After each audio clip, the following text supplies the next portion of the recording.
नमस्कार। आज हम लोग VLI 222 का टॉपिक शुरू करने वाले हैं। जैसा कि एग्ज़ाम भी इसका सबसे पहले होने वाला है, तो एक क्रैश कोर्स की तरह हम लोग पूरा समझते हुए चलेंगे, जो आपके लिए आसानी होगा और हेल्पफुल भी होगा आपके परीक्षा को पास करने के लिए। और इससे पहले वीडियो में हम लोगों ने देखा था 5 ईयर क्वेश्चन पेपर्स 222 का और इसका सिलेबस क्या है। तो अगर आप लोगों ने उसको नहीं देखा तो उसको देख लीजिए, जिससे आपको पता चल जाएगा कि कौन कौन से इंपॉर्टेंट टॉपिक्स हैं और किस तरह से क्वेश्चन आएंगे और आंसर हमें किस तरह से करने हैं। आपका कंसंट्रेशन लेवल बढ़ जाएगा जब आप प्रीवियस ईयर क्वेश्चन पेपर्स पढ़ोगे। चलिए, तो इसमें पहले ब्लॉक में दिया है, पहला है स्रोतों का श्रेणीकरण या कोटिकरण एंड मतलब वर्गीकरण भी हम बोल सकते हैं। दूसरा है प्राथमिक स्रोत, द्वितीयक और तृतीयक स्रोत और मूल्यांकन के मानदंड। मतलब सूचना के स्रोतों की इसमें बात की जा रही है। इंफॉर्मेशन सोर्सेज के टाइप्स को हम लोग पढ़ने, कौन कौन से स्रोत हैं और उसका क्लासिफिकेशन क्या है, इसके बारे में हम लोग पहले टॉपिक में आज पढ़ने वाले हैं। अगले वीडियो में हम लोग प्राथमिक स्रोतों के बारे में जानेंगे। चलिए शुरू करते हैं हम लोग। पहली चीज़,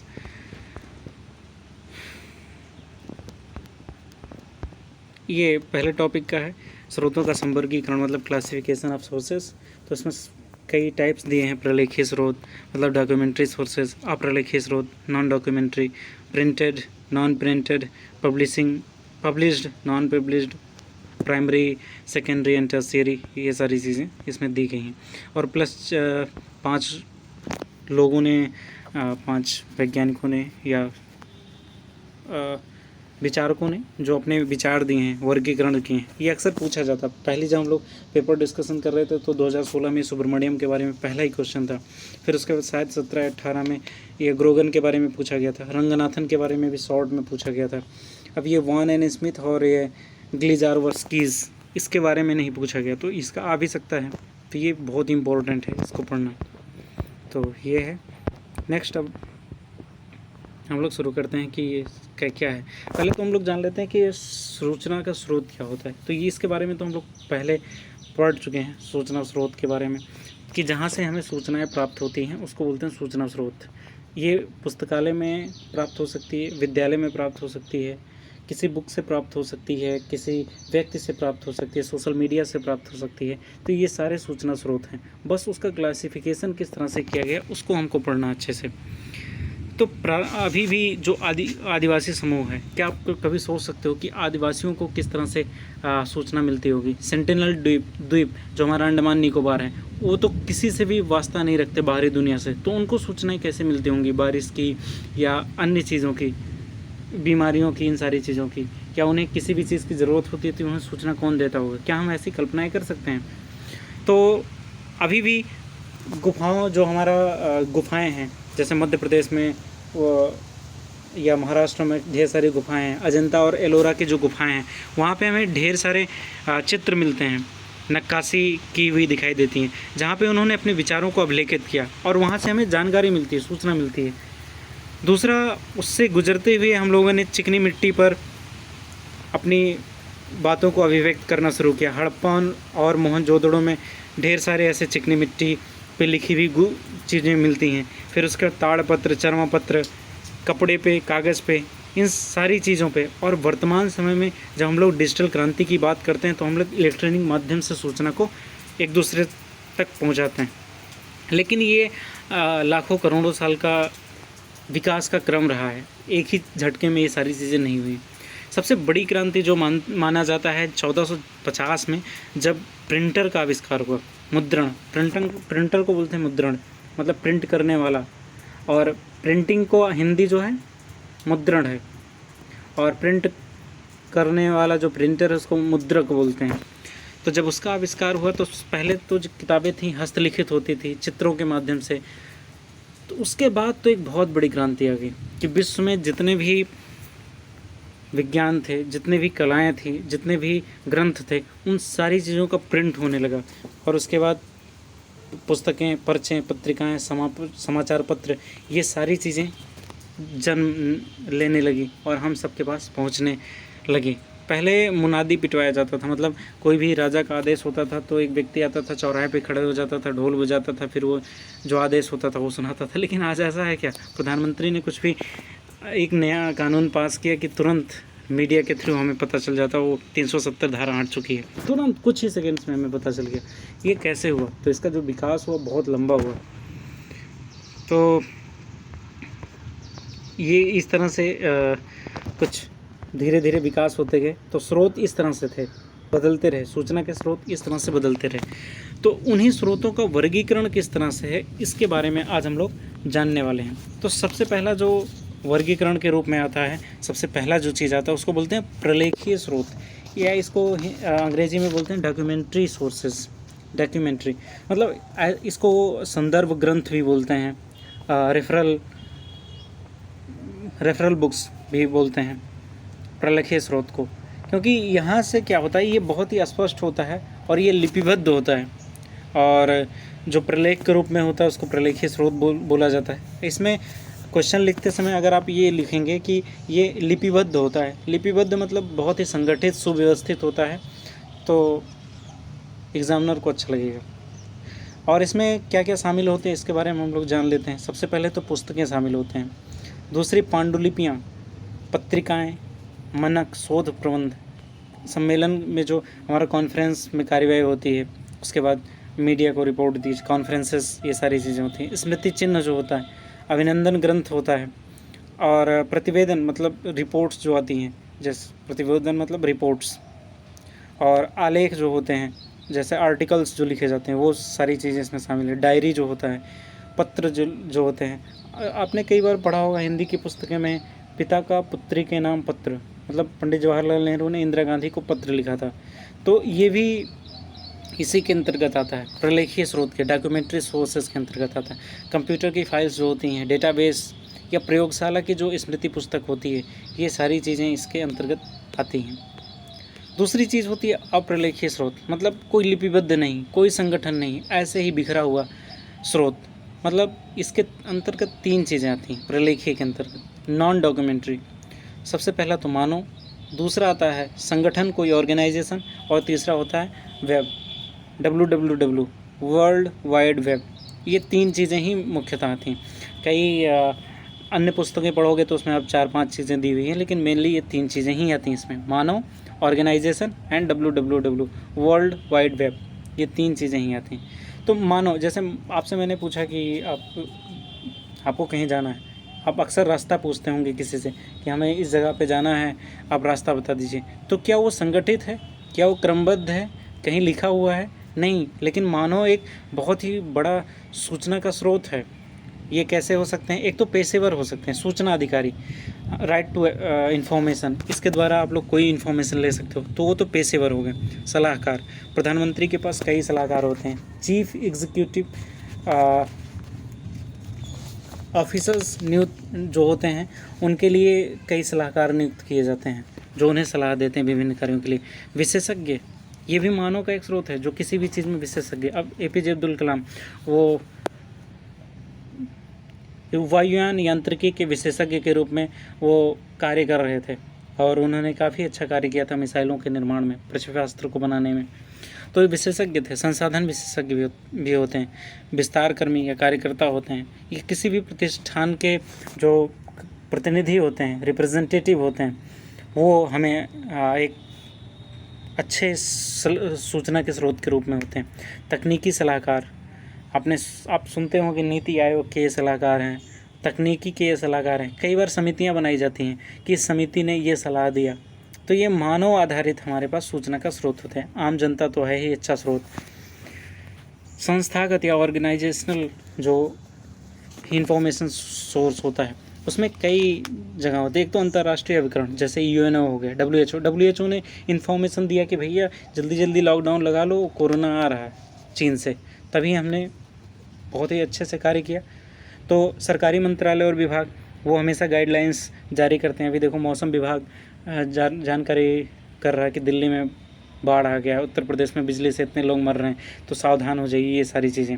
अनुसंधान और विकास प्रतिष्ठान DRDO क्या कर रहा है कि ड्रोन से हमला हुआ जम्मू कश्मीर में, कई 2 सैनिक घायल हो गए, तो अभी उसमें वो सूचना देगा, ठीक है। उसकी जो आपने उरी मूवी देखा होगा तो उसमें उसने ड्रोन बनाया हुआ था, तो ये सूचना कलेक्ट करने के साधन है। तो उस ड्रोन के माध्यम से सूचना इकट्ठा करते हैं और फिर सूचना को देते हैं सरकारों को या आम जनता को। शिक्षण संस्थाएं, ये तो सूचना, कुछ भी हमारे पास प्रश्न होता था तो हम अपने शिक्षकों से भी पूछते थे। सूचना का एक शानदार स्रोत जगह है। सामाजिक संस्थाएं ये हो गई। प्रकाशन गृह, जहाँ पे सारे प्रकाशन होते हैं, बुक्स वगैरह के बारे में बताते हैं। अक्सर हमें जब कोई धार्मिक पुस्तक खरीदनी होती है तो वो गीता प्रेस गोरखपुर, वहाँ पे हम लोग चले जाते हैं, वहाँ पे सर्च करते हैं। तो ऐसे कुछ गृह होते हैं। ये जो एग्जांपल्स मैं बीच बीच में दे रहा हूँ, अगर ये सारी चीज़ें पुट करोगे आप एग्ज़ाम में तो ये सारे वैल्यू एडिशन हो जाएंगे, अच्छे मार्क्स मिलने वाले हैं। तो ये मजाक के लिए नहीं है, बल्कि ये इंपॉर्टेंट है। आप इसको नोट भी कर सकते हो या अपने माइंड में, या लिख भी सकते हो आप ऐसे भी। संचार माध्यम, TV, radio, Facebook, WhatsApp, social media, ये सारी चीज़ें तो हमें सूचना दे ही रही हैं भाई। पुस्तकालय और सूचना केंद्र, ये तो सूचना के लिए ही बनाया गया। संग्रहालय, आप जाते हैं संग्रहालय में, जहाँ पे दिल्ली का संग्रहालय जो है, वहाँ पे अंग्रेज़ों के समय में किस तरह से कपड़े पहने जाते थे, हड़प्पा कालीन के समय किस तरह से कलाकृतियाँ वगैरह थीं, मुग़लों के समय में किस तरह से कला, जो चित्रकला था उसका विकास हुआ था। तो ये सारी चीज़ें वहाँ पे पता चल जाती हैं। अभिलेखागार बहुत इंपॉर्टेंट चीज़ है। यहीं से पता चला कि राम मंदिर, सुप्रीम कोर्ट ने भी इसका प्रयोग किया सूचना के रूप में। आखिर जो हमारा अभिलेख इकट्ठा करने वाली या संग्रहालय, इन दोनों ने क्या किया था, उसने ही बताया था कि उसके नीचे कुछ ऐसी चीज़ें पाई गई हैं बाबरी मस्जिद के, कि वहाँ पे मंदिर जैसी कोई संरचना थी। उसी के आधार पर सुप्रीम कोर्ट ने निर्णय दिया कि वहाँ पे राम मंदिर बनेगा। तो ये अभिलेखागार का भी बहुत महत्व बढ़ गया, क्योंकि सुप्रीम कोर्ट ने भी इसका प्रयोग करना शुरू कर दिया। व्यापार मेला, ट्रेड फेयर्स जो लगते हैं, दिल्ली में हर साल लगता है, आप लोगों को जाना चाहिए, बहुत ही ज़्यादा इन्फॉर्मेशन देती है घूमने के लिए। आंकड़ा कोष, जो डेटा होता है, अपना लोकल पुलिस वाला हवलदार भी अब कई लोगों को बिठा के रखता है, चाय वाले को, गुटखा वालों को, वो उसको सूचना देते रहते हैं। तो ये इस तरह से सूचना होगी। वर्ल्ड वाइड वेब, अब यहाँ पे गूगल पे कुछ भी आप सर्च किए इंटरनेट पे, तुरंत हमें पता चल जाता है। सूचना के बहुत बड़ा अप्रलेखीय स्रोत है। लेकिन ये सारी जो सूचनाएं हैं, मानव का हो गया, संगठन का हो गया, इंटरनेट का, ये कोई फिक्स नहीं होती, क्रमबद्ध नहीं होती हैं। तो इसीलिए इसको बोलते हैं ये लिपिबद्ध नहीं होती। तो ये दो तरीके से हो गया। अगला जो तीसरा चीज़ है मुद्रित स्रोत। मुद्रित मतलब प्रिंटेड। प्रिंटेड में क्या क्या आती हैं, पुस्तकें, पत्रिकाएं, सम्मेलन जो होता है, कॉन्फ्रेंसेस के, हाँ वो, जैसे G20 का समिट होता है तो उसका फाइनल जो प्रेस कॉन्फ्रेंस होता है वो, या उसका जो निष्कर्ष निकलता है उसको छपवाया जाता है, या कोई शोध पत्र वगैरह हो गया। नॉन प्रिंटेड में होती हैं जो पांडुलिपियाँ होती हैं, जो हाथ से लिखी हुई होती हैं।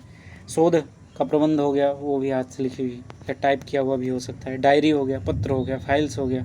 प्रयोगशाला की जो पुस्तकें होती हैं, CD हो गया, वीडियो रिकॉर्डिंग हो गया, ये सारी प्रिंटेड फॉर्म में नहीं होती। कंप्यूटर की फाइल्स होती हैं, ये सारी इलेक्ट्रॉनिक्स फाइलें होती हैं। मानव संसाधन होता है, ये प्रिंटेड नहीं होता है।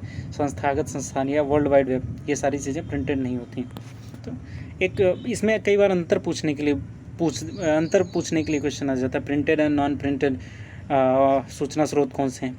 जब आप वो वीडियो देखोगे, जब प्रीवियस ईयर क्वेश्चन पेपर देखोगे तो उसमें आपको मिलेगा इस तरह से। प्रकाशित स्रोत कौन से होते हैं, मतलब पब्लिश्ड। तो जो ये दोनों प्रकार से हो सकते हैं पब्लिश। आजकल तो पब्लिशिंग, जैसे मैंने एक 5-6 आर्टिकल्स अपने ई-मैगजीन्स में छपवाए थे, तो दोनों तरीके से मैगजीन्स आ रही हैं, printed and non printed both. तो ये पब्लिश्ड जो होता है इसमें दोनों आ जाती हैं, प्रिंटेड एंड नॉन प्रिंटेड। इसमें प्रकाशकों द्वारा बहुत बड़ी मात्रा में प्रतियां छापी जाती हैं और उसके बाद उसको बिक्री के लिए उपलब्ध कराई जाती हैं, उसको बोलते हैं प्रिंटेड, पब्लिश्ड। जैसे पुस्तकें हो गई, पत्रिकाएं हो गई, और CD रिकॉर्डिंग, वीडियो, ये सारी चीज़ें हो गई। स्मृति चिन्ह हो गया, ये सारी चीज़। एंड नॉन पब्लिश्ड सोर्सेस, अप्रकाशित स्रोत, इसमें ना प्रलेखित स्रोत को प्रकाशित नहीं किए जाते हैं और इनकी ना तो बहुत बड़ी संख्या में प्रतियां भी बनाई जाती हैं और इसकी बिक्री भी नहीं की जाती हैं। जैसे रविन्द्रनाथ टैगोर द्वारा लिखे हुए पत्र विश्व भारती, बाद में ये पुस्तक में प्रकाशित किया गया। जैसे महात्मा गांधी ने हिटलर को पत्र लिखा, तो ये बाद में प्रकाशित किया गया बुक के रूप में। तो ये पहले नॉन पब्लिश्ड थी। बाद में पब्लिश की गई। पांडुलिपियाँ हो जाती हैं, ये नॉन पब्लिश्ड हैं, हस्तलिखित होती हैं। शोध प्रबंध हो गया, थीसिस, वो भी पब्लिश नहीं होती हैं। और डायरी हो गया, पत्र हो गया, कार्यालय की जो फाइल्स होती हैं, प्रयोगशाला की जो पुस्तक होती है, स्मरण लेख जो हो गया, चिकित्सा संबंधी अभिलेख, ये सारी चीज़ें उसी में आ जाती हैं, नॉन पब्लिश्ड में। तो एग्जाम्पल्स भी हमें याद करना ज़रूरी है, तभी हम लिख पाएंगे इसको। प्राथमिक स्रोत मतलब पहले जो सूचना अभी निकली, नवनिर्मित सूचना होती है, मूल शोध की जो सूचना होती है, उसको तथ्यों के आधार पे जो व्याख्यायित करता है, वर्णित करता है, उसको बोलते हैं प्राथमिक स्रोत। जैसे क्या होगा कि कोरोना का मामला है, वो चीन के एक शहर से निकला, WHO ने पूरे दुनिया को ये खबर दी, तो ये एक प्राथमिक स्रोत हो गया कि अभी ये नवनिर्मित जानकारी है और पूरी दुनिया में फैलाएगी। ठीक है, ये अभी नवनिर्मित होगी, तो इसको बोलते हैं प्राथमिक स्रोत, जो उम्मीद है आपको समझ में आया होगा।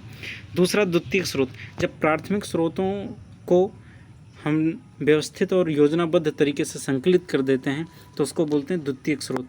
अब उन सारे सूचनाओं को, जितना भी WHO ने, सरकार की गाइडलाइंस, ये सारी चीज़ों को मैंने इकट्ठा किया और एक पतली सी पुस्तक बना दी, कोरोना चीन की देन नामक एक पुस्तक मैंने लिखा। और उसको बाद में मैंने, और जब वो पुस्तक मैंने लिखा तो सूचना कहाँ से इकट्ठा किया, WHO की वेबसाइट से, सरकारों की वेबसाइट से, या अन्य इंटरनेशनल प्लेटफॉर्म से।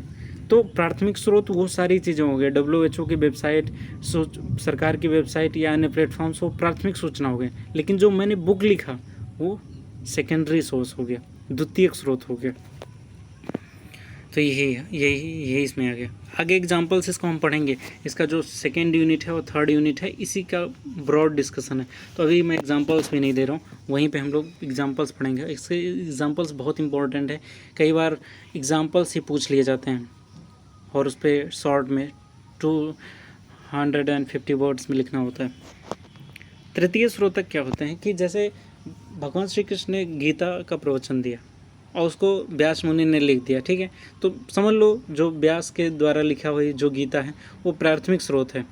बाद में उस पर महात्मा गांधी ने अपनी टिप्पणी लिखी या तिलक ने अपनी टिप्पणी की गीता पे, तो वो सेकेंडरी सोर्स हो गया। अब मैंने क्या किया, गांधी जी ने जो लिखा, तिलक जी ने जो लिखा, उनका जो विचार है गीता के ऊपर, उस पर मैंने अपनी टिप्पणी लिख दी, तो ये टर्शियरी स्रोत हो जाएगा जो मैंने लिखा, क्योंकि मैंने डायरेक्ट व्यास के द्वारा लिखी हुई भगवत गीता पे टिप्पणी नहीं की, बल्कि गांधी और तिलक ने जो टिप्पणी की थी उसको मैंने यूज़ किया, तो ये टर्शियरी हो गया। जैसे गेहूँ मैंने उपजाया तो प्राथमिक हो गया, उसका प्रोसेस्ड आटा बन गया तो सेकेंडरी हो गया, उसका ब्रेड बना दिया तो टर्शियरी हो गया, और फिर उसको पकौड़ा बना दिया तो और फोर्थ स्टेप हो गया। तो ये हो गया, टर्शियरी स्रोत भी होता है। अगला एक बृहद और सूक्ष्म स्रोत। तो डॉक्टर रंगनाथन ने जब इसका वर्गीकरण किया था तो उसको बृहद और सूक्ष्म स्रोत के रूप में बांटा था। इसको हम पढ़ने वाले हैं उन चारों लोगों के बारे में। तो बृहद का मतलब होता है कि जिसमें बृहद विचार सम्मिलित किए जाते हैं, बहुत ज़्यादा विचार, बड़े लेवल पे विचारों को संरक्षित किया जाता है, सम्मिलित किया जाता है, वो हो गए बृहद स्रोत, ब्रॉड सोर्स। और माइक्रो सोर्स भी बोल सकते हैं। और माइक्रो सोर्स क्या होते हैं, जिसमें बहुत ही छोटे रूप में, सूक्ष्म रूपों में विचारों को समेत किया जाता है। जैसे कोई पुस्तक लिखी जाती है तो उसमें, जैसे पंडित जवाहरलाल नेहरू ने भारत की खोज लिखी, डिस्कवरी ऑफ इंडिया, तो उसमें उन्होंने अपने विचारों को बहुत ही ब्रॉड लेवल पे लिखा, बहुत ही ब्रॉड लेवल पे, वो 500-600 पेज की बुक है। अब मैंने भी एक आर्टिकल लिखा छोटा सा, भारत की स्थिति, छोटा सा आर्टिकल न्यूज़पेपर में लिखा, लेकिन इसमें तो बहुत ही सूक्ष्म बिंदुओं को ही मैं टच कर पाऊँगा। तो ये जो सूक्ष्म बिंदुओं को मैं टच कर पाऊँगा तो ये सूक्ष्म स्रोत हो गया, माइक्रो सोर्स। और जो पंडित जवाहरलाल नेहरू ने लिखा डिस्कवरी ऑफ इंडिया, ये ब्रॉड सोर्स हो गया। तो ये तो पुस्तकें जो होती हैं वो ब्रॉड सोर्स होती हैं, आर्टिकल्स वगैरह या स्मॉल पत्रिकाएँ होती हैं, चंपक वगैरह, ये सारी चीज़ें सूक्ष्म स्रोत हो गई। अब पारंपरिक और गैर पारंपरिक भी आता है। तो रंगनाथन बोलते हैं कि जितने भी पुस्तकें मुद्रित होती हैं, प्रिंटेड होती हैं, वो सारी पारंपरिक होती हैं। और गैर पारंपरिक जो आजकल की जो इलेक्ट्रॉनिक माइक्रोफिल्म्स हो गई, रिप्रोग्राफ हो गया, ये सारी चीज़ें जो आती हैं, ये सारी चीज़ें गैर पारंपरिक होती हैं। परंपरा मतलब ये सोचते हैं जो बहुत ही प्राचीन समय से चली आ रही है, और गैर पारंपरिक मतलब जो आधुनिक है, जो बहुत दिनों से नहीं चली आ रही है, बहुत कम समय पहले ही शुरू हुए, 10-20 साल पहले, 50 साल पहले ही शुरू हो। तो ये हो गया। तो हमने ये प्रकार के बारे में जान लिया। अब ये जो मोस्ट इम्पॉर्टेंट इस टॉपिक में आता है, इन लोगों का डायरेक्ट क्वेश्चन पूछा जाता है, ग्रोगन द्वारा स्रोतों का वर्गीकरण को स्पष्ट कीजिए। तो को पूरा बढ़िया से लिखना पड़ेगा, और ये 500 वर्ड्स में आ जाता है, कभी कभी 250 वर्ड्स में आ जाता है, तो इसको अच्छे से पढ़ना ज़रूरी है। ग्रोगन ने जो स्रोतों का वर्गीकरण किया, एक तो पहले इन्होंने प्राथमिक स्रोत के बारे में बताया, दूसरा इन्होंने वर्गीकरण द्वितीय स्रोत, और तीसरा तृतीय स्रोत। और बोहना ने, स्मिथ ने भी यही किया, प्राथमिक स्रोत इन्होंने बताया, द्वितीय स्रोत और तृतीय स्रोत। और ग्लिजार्स्कीज ने प्राथमिक स्रोत बताया, और फिर उन्होंने द्वितीय स्रोत बताया, तृतीय स्रोत इन्होंने नहीं बताया। सुब्रमण्यम ने क्या किया, 2016 में इनका पूछा गया, प्राथमिक स्रोत क्या है, द्वितीय स्रोत क्या है, तृतीय स्रोत क्या है। रंगनाथन ने थोड़ा सा अलग किया, तो इन पे हम पढ़ते हैं। लेकिन जो इन्होंने प्राथमिक स्रोत, द्वितीय स्रोत और तृतीय स्रोत बताया है, ये सेम ही लग रहा है, लेकिन सबसे बड़ा डिफरेंस क्या है कि प्राइमरी सोर्सेज में इन्होंने कौन कौन चीज़ों को शामिल किया है। इस चीज़ का एग्जाम्पल जब आप दोगे तो इसमें आपको सतर्क होना पड़ेगा, वरना गलत हो जाएगा। और एग्जामिनर वही चीज़ देखने वाला है जो आप एग्जाम्पल देंगे प्राथमिक स्रोत के रूप में। अगर प्राथमिक स्रोत के रूप में इसमें आपने बुक्स वगैरह दे दिया ग्रोगन में, तो तुरंत गलत काट दिया जाएगा उसमें, क्योंकि उन्होंने इसमें उसको द्वितीय स्रोत में शामिल किया हुआ। तो हम इसको बहुत ही ध्यान से, उसके एग्जाम्पल्स को पढ़ना ज़रूरी है, ध्यान से पढ़ना ज़रूरी है, तभी आपको समझ में आने वाला है। तो ग्रोगन ने ज्ञान संबंधी गुण के आधार पे स्रोतों का वर्गीकरण किया है। और इसमें प्राथमिक स्रोत में सबसे पहले पत्रिका को शामिल करते हैं, फिर अनुसंधान प्रतिवेदन, मतलब जो प्रतिवेदन मतलब होता है वो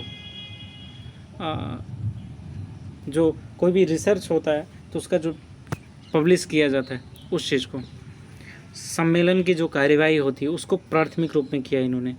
वैज्ञानिक अभियानों का जो प्रतिवेदन है उसको इन्होंने शामिल किया। आधिकारिक प्रकाशन जो हुआ इसको शामिल किया गया। एकस्व, मनक नहीं, ये मानक होगा। मानक के बारे में हम लोग आगे एकदम विस्तार से पढ़ेंगे। ट्रेड साहित्य के बारे में कई बार क्वेश्चन पूछा गया, लगभग हर साल चाहे शॉर्ट में या लॉन्ग में पूछा ही गया है, बहुत इम्पोर्टेंट है। नेक्स्ट उसमें जब हम प्राइमरी सोर्सेस के बारे में पढ़ेंगे तो इसको विस्तार से पढ़ने वाले हैं। शोध प्रबंध और लघु शोध प्रबंध, प्रयोगशाला की पुस्तकें, डायरी और अनुसंधान का जो प्रतिवेदन है उसके बारे में हम लोग पढ़ने वाले हैं।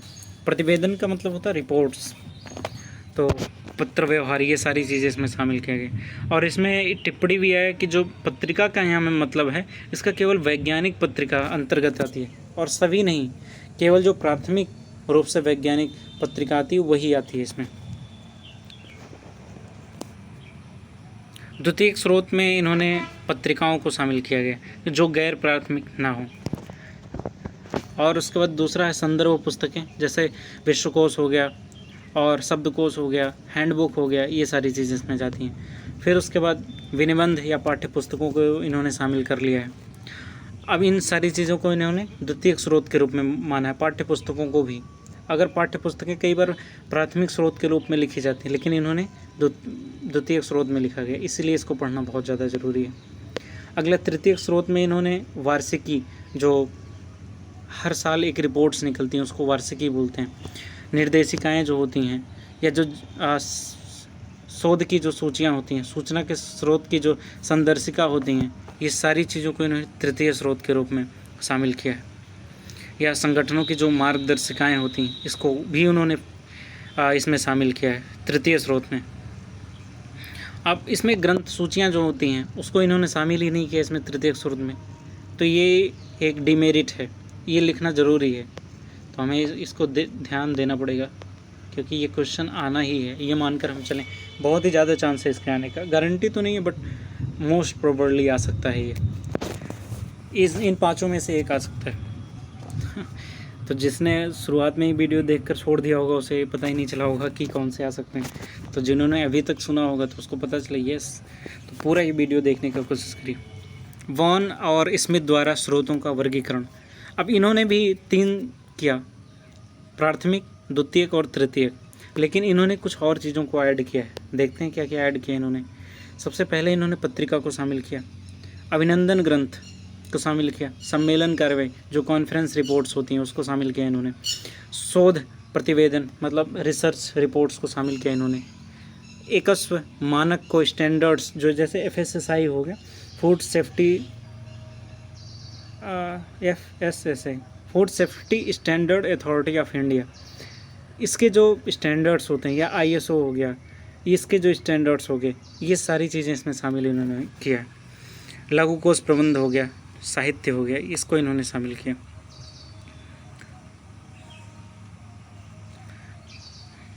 अगला द्वितीयक स्रोत में इन्होंने पुस्तकों को शामिल किया, विश्वकोश, प्रकरण, अनुक्रमणिका, ग्रंथ सूची। देखो आप इसमें ग्रंथ सूची को इन्होंने शामिल कर लिया इसमें, और ग्रंथ, ये आंकड़ा अधिकोष, डाटा बैंक को भी शामिल कर लिया, ट्रांसलेशन को भी इन्होंने शामिल कर लिया, समीक्षा को भी शामिल कर लिया।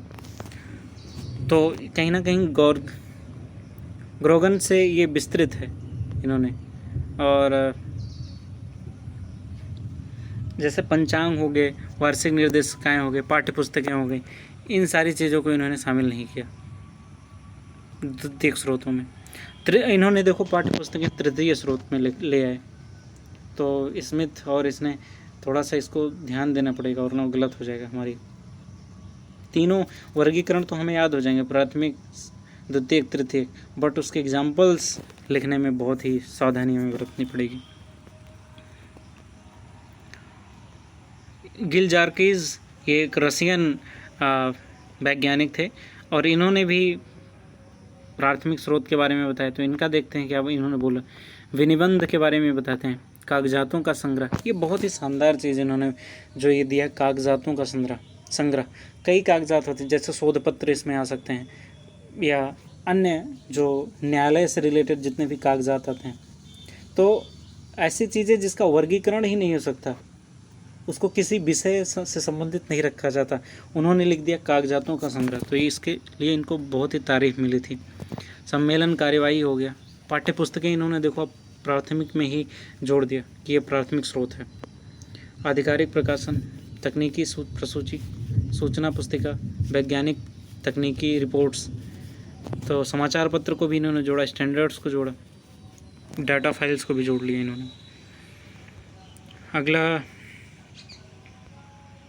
जो द्वितीयक स्रोत के रूप में ये बोलते हैं संदर्भ साहित्य, रेफरेंस जो साहित्य होते हैं उसके बारे में इन्होंने बोला। अगला सार आवधिक मतलब पत्रिकाएं जो होती हैं, मैगजीन्स, उसके बारे में इन्होंने जोड़ा।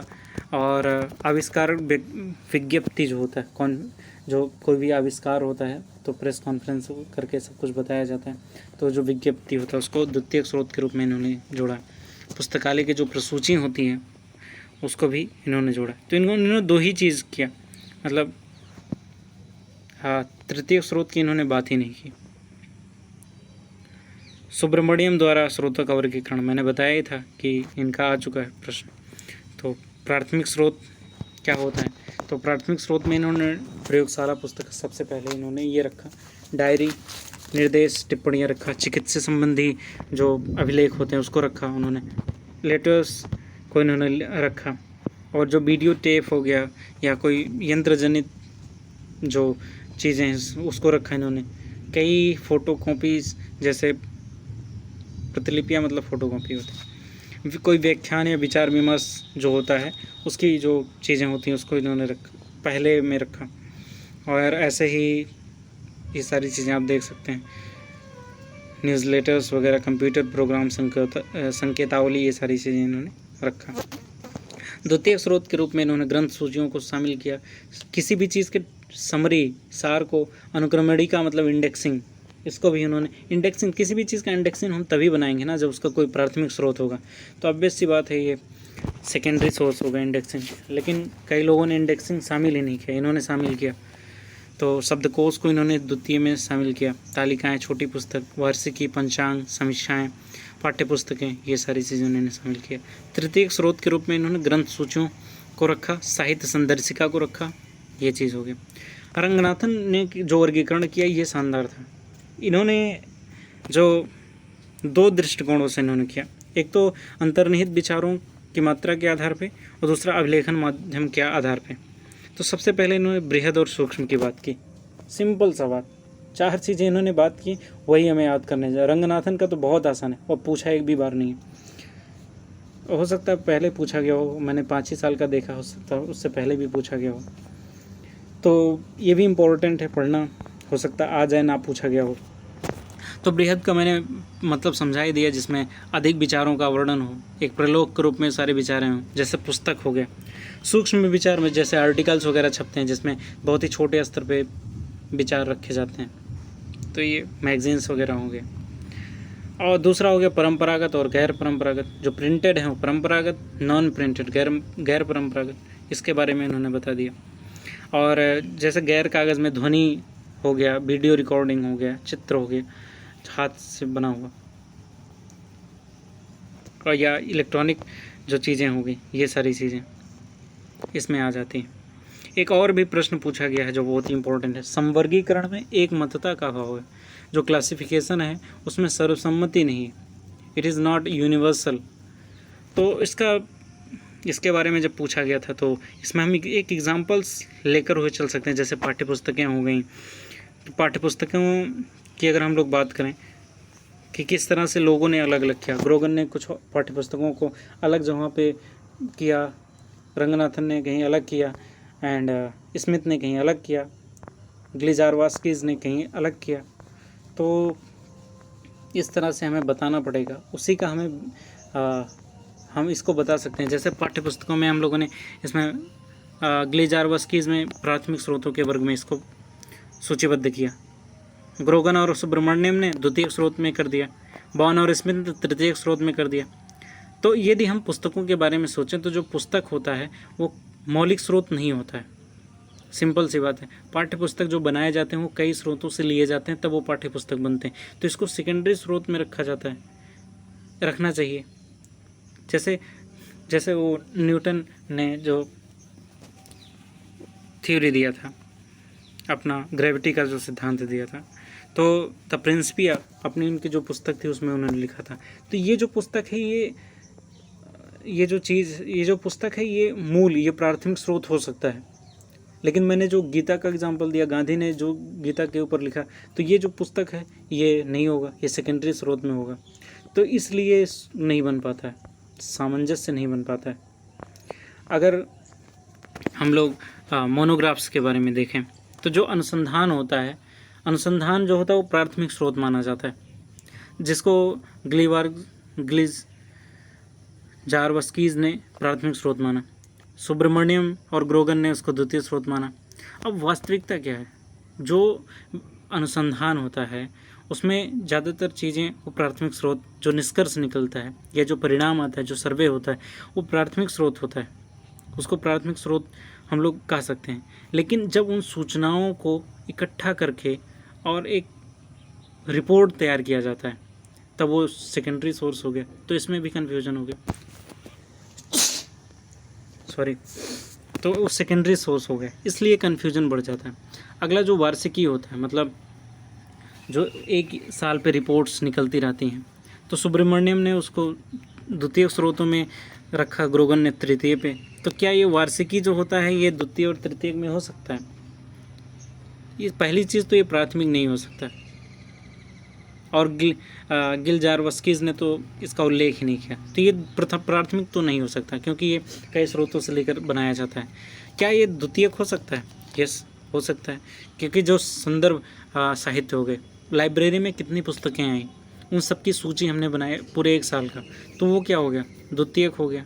अब 5 साल का, अभी मान लीजिए कई सूची हमने बनाया हर महीने का, कि लाइब्रेरी में कितनी पुस्तकें आई, एक महीने में हमने सूची बनाई, फिर उन सूचियों का हमने एक नई सूची बनाई, तो मतलब हमने सेकेंडरी कंटेंट को यूज़ किया, तो ये टर्सरी कहलाएगा।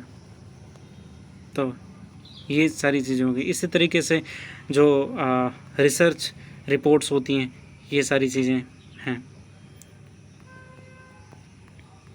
इसमें शामिल होती हैं। तो इस तरह से एग्जाम्पल दे करके हम लोग इसको प्रूव कर सकते हैं कि जो एक यूनिवर्सल नहीं है, ये जो क्लासिफिकेशन है ये यूनिवर्सल नहीं है, सर्वसम्मति नहीं है, एक समानता नहीं इसमें पाया जाता है, इसको हम देख सकते हैं। अपवाद हैं ढेर सारे, तो ये क्वेश्चन आ सकता है, इसको आप तैयार कर लीजिए। अगला, ये क्लासिफिकेशन की उपयोगिता क्या है, क्या कारण है, क्यों किया जाता है क्लासिफिकेशन। सबसे पहले जो चीज़ है, जो संग्रह को दृढ़ता से आंकने में या स्रोतों का संवर्गीकरण में एक सकारात्मक सहायता प्रतिपादित करता है।